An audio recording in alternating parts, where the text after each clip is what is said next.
DIC office के बाहर जो है कल जहां एक कन्या सोसाइटी जो है खड़ी हुई थी अपनी मांगों को लेकर, अपनी समस्याओं को लेकर, आज जो है उसी जगह पर ही जो है मैक्स हाइट्स के जो है लोग जो है वहां मौके पर पहुंचे हैं। मैडम जी, आपने सबसे पहले तो ये बताना है कि आपकी सोसाइटी का नाम क्या है और किस तरह की समस्या है कि आप सभी के सभी अपने काम धंधे छोड़कर जो है यहाँ जो है हमने देखा 1-1.5 घंटे से इंतजार कर रहे हो। नमस्कार, मैं मैक्साई सोसाइटी ड्रीम होम के निवासी हूँ। ये सब पीछे देख रहे हैं, ये सभी वहाँ के निवासी हैं, रहते हैं हम लोग वहाँ पे। मैं फिलहाल यहाँ रजिस्ट्रार ऑफिस में खड़ी हुई हूँ और 1 घंटे से खड़े हैं हम यहाँ पर।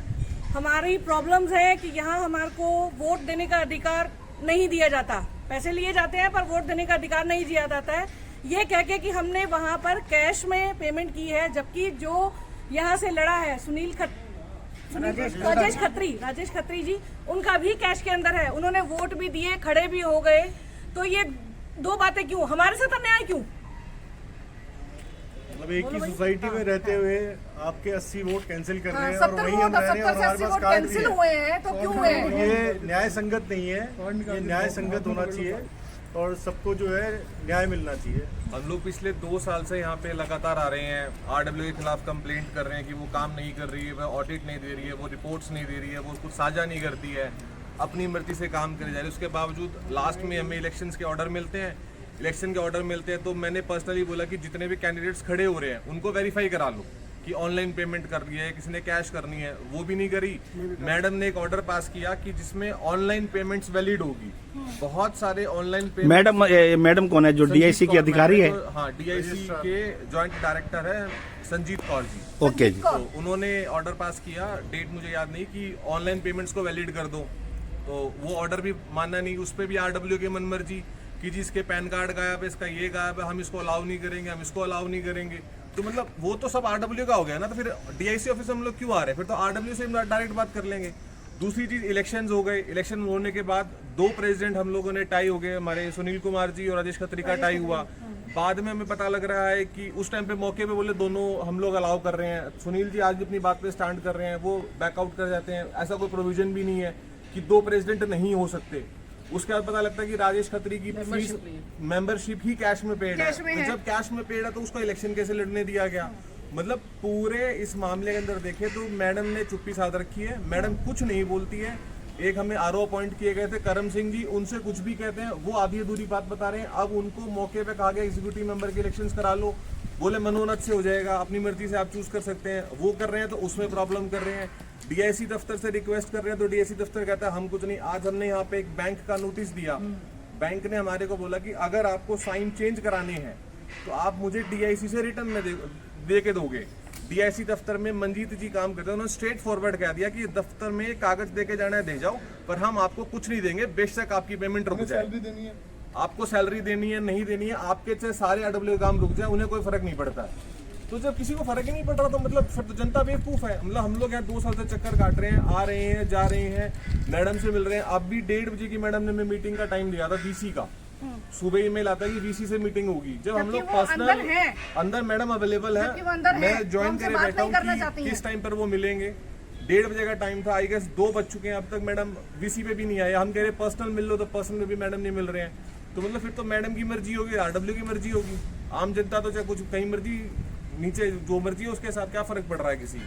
तो आपकी मुख्य मांग क्या है जी? अब हमारी मुख्य मांग ये है कि हम लोगों ने जो फीस डिपॉजिट कर रखी थी उसके ऊपर एक्शन लिया जाए। कैश में लिया था, आरडब्ल्यू के लोगों ने पैसा कैश में लिया था, हमने मर्जी से तो दिया नहीं था। उनके ऊपर कार्ड इशू हुआ है, उसके बाद हम वोट क्यों नहीं दे सकते? पोजीशन लेटर हमारे पास है, हमारे कार्ड बना दिए, साइन कर दिए, सब ये कुछ तो कर बहुत ही दिया। मतलब प्रेसिडेंट बना दिया। अब या तो राजेश खत्री की प्रेसिडेंसी को कैंसिल कर दिया जाए कि उन्होंने कैश में फीस कर रखी है, ना ही उन लोगों पे कोई कार्रवाई करी जा रही है जिन लोगों ने फीस कैश में ली थी, ना ही उनसे रिपोर्ट्स मांगते हैं तो वो रिपोर्ट नहीं देते हैं। तो मतलब हम लोग तो सिर्फ यहाँ टू एंड फ्रो करने के लिए रह गए हैं कि आरडब्ल्यू से वहां सुनो और यहाँ के डीएसी दफ्तर से सुन लो और मुंह लटका के घर चले जाओ। फाइट करके यहाँ तक आए हैं, इलेक्शंस लड़े हैं, फेयर इलेक्शंस की हम लोगों ने ट्राई करी है। अब उसका अगर सब पता लग रहा है कि 15+ लोगों की एप्लीकेशंस हैं कि राजेश खत्री की फीस कैश में पेड है, बकायदा विद प्रूफ मैडम को ईमेल्ड है। अब अगर उसके बाद भी कोई एक्शन नहीं लिया जाएगा तो फिर हम लोग क्या करेंगे? 40 लाख के बिल पेंडिंग से 150 में से 77 लोगों की ने ये बोल के वोट काटी कि इसकी कैश में कैश में पेड है। राजेश खत्री की कैसे कैश में अलाउड हो गई?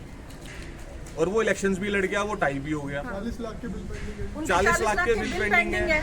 6 वो महीने लोग से हमसे सही से बात नहीं करते हैं, सोसाइटी में सत्यानाश कर रखा है उन लोगों के अंदर। 6 महीने से बदतमीजी और सोसाइटी जो के इतनी स्टाफ की जो सैलरी बदतमीजी पेंडिंग है। करते हैं, इसका कौन करेगा? हम यहाँ पे क्यों खड़े हैं पूरा दिन से? रोज क्यों आते हैं हम यहाँ पे? 2.5 साल से ऊपर हो गया हमें यहाँ आते हुए, लेकिन कोई सोल्यूशन मैडम कभी भी नहीं देती है। लिखती है एज पर लॉ।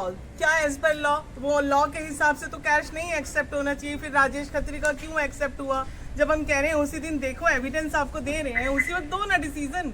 क्या प्रॉब्लम है? अभी भी आज भी कोई डिसीजन नहीं है शायद। नहीं है अभी तक तो। तो ये रोज का यही ड्रामा, हम 2.5 साल से यही घूम रहे हैं, मेंटेनेंस दे रहे हैं, सब कुछ कर रहे हैं, और लेकिन मनी कहीं यूटिलाइज नहीं हो रही है। सर हमारी सैलरियाँ कट रही हैं, हम उसको छोड़ के छुट्टी यहाँ कर करके हम ऑफिस से आ यहाँ रहे हैं, खड़े हैं सब पूरा छोड़ पूरा दिन से भूखे प्यासे खड़े हैं, किसी को क्या उसके फर्क पड़ता अलावा है? जो 4 लोग की सीट्स क्लियर थी, जिसमें ट्रेजरर पे जितेंद्र तोमर जी, वाइस प्रेसिडेंट पे अचल बहल जी, जॉइंट सेक्रेटरी पे सचिन सिवाच और जनरल सेक्रेटरी पे तरुण खन्ना, ये उसमें से तरुण और सचिन सिवाच पहले भी थे, ये अभी भी हैं। तो वो हैंडओवर में भी हेल्प नहीं कर रहे हैं हमारी। मैडम से हेल्प मांगते तो दफ्तर कहते जी हमारे पास तो कोई ऑप्शन ही नहीं, हमारा हैंडओवर का कोई प्रोसेस ही नहीं है। उन लोगों ने वोट भी कैसे लिए हैं? ब्राइब कर करके 3-3 महीने की मेंटेनेंस फ्री हो जाएगी। हम तुम उनसे लोगों को ऑडिट्स वोट मांग दे रहे हैं, दो। वो भी नहीं मिल रहा हमारे को भाई, हमें हैंडओवर भी नहीं मिल रहा। तो सर आपकी अगली कार्रवाई क्या रहेगी अब? अगली कार्रवाई तभी 2 बजे मैडम वीसी पे जुड़ेंगे। अगर कोई सेटिस्फैक्टरी जवाब मिलता है तो ठीक है, नहीं तो फिर मारेंगे और जिंदाबाद है। तो पहले नहीं बैठेंगे खतरे हम कैंसिल लोग। करो ना। हमें तो सिर्फ अभी वो कैंसिल करो, हमारा पहली कैश मांग में है। कैंसिल किया उसका भी करो कैंसिल, बस इससे हमारी ज़्यादा पहली मांग है या तो हमें वोट दिया अभी देने दिया जाए, या फिर जिसकी कैश में है उसकी कैंसिल की जाए। बस उसी की कैंसिल करो। सबके लिए बराबर होने चाहिए, अलग अलग थोड़े 1.25 होने लाख के चाहिए। करीब सोसाइटी के रेजिडेंट्स भी खर्चा पड़ा कैंसिल है करो, RO जब सबकी का कैंसिल की इलेक्शन है। दोबारा कराने का, और इलेक्शन इतना अनफेयर हुआ है हम और लोग- उसको क्या कौन जस्टिफाई करेगा? हम लोगों मैडम ने- से फैसला मांग रहे हैं, वो फैसला नहीं हो रहा उनसे इतने टाइम करने से। वाली ही मैडम थी। हाँ, और फिर कह रही है RO का तो मैं क्या ही बताऊं। अरे RO का क्या बताऊं, आप ही ने तो अपॉइंटमेंट किया उसका। 1.25 लाख हमारे खातों में से कटे हैं ना, कहीं और से थोड़ी कटे हैं। हर साल की RWA फीस दी है। कहता है 25,000 रुपये पर मंथ मैं यहाँ ऑफिस में देता हूँ, तुम्हारी जो मर्जी है वो करो। यहाँ हफ्ता देता हूँ, तुम जो हर तुम सब तुम्हारे डिपार्टमेंट में बस का वो अलग कर अलग लो। तरीके से महीने वो जाते इस तरह से हैं। चैलेंज कर रहा है कि यहाँ दिख ही रहा है हमें कि वो स्पष्ट है उसकी बातें, यहाँ पैसा खिलाया जा रहा है। मैं तो कहता हूँ विजिलेंस की जांच होनी चाहिए इन सभी ऑफिसर्स की, और पता लगना चाहिए कितना इन्होंने कमाया, ऊपर का कितनी कमाई की है, कितनी की 1 नंबर की 2 नंबर की है। हमें यहाँ हल चाहिए, तो हमें न्याय चाहिए भाई। हम लोगों ने जब हर अंधेर साल नगरी है, अंधेर नगरी। RWA की फीस पे चौपट करी है, राजा। अब बीजेपी कहती थी कि तो हम इलेक्शन का पैसा बीजेपी क्यों का दिया? एक नारा था कि करप्शन फ्री देश को करेंगे। इससे ज्यादा करप्शन तो दुनिया में मैंने कहीं भी नहीं देखा जितना इस DIC ऑफिस के अंदर ये आज के दिन में अफोर्डेबल करप्शन सोसाइटी है। का हाल है अभी। मैं तो कहता Affordable हूँ society। इनकी चल संपत्ति जहाँ की middle विजिलेंस से class जांच होनी लोग चाहिए, भी flat पता में लगेगा बैठा हुआ कि है। इन्होंने कितना ऊपर का पैसा कमाया है। ये मैडम और जितना इनका स्टाफ है, इनकी सारी प्रॉपर्टी का जो है विजिलेंस की जांच के लिए मांग करेंगे। नेक्स्ट हमारा यही ऑप्शन है हमारे पास।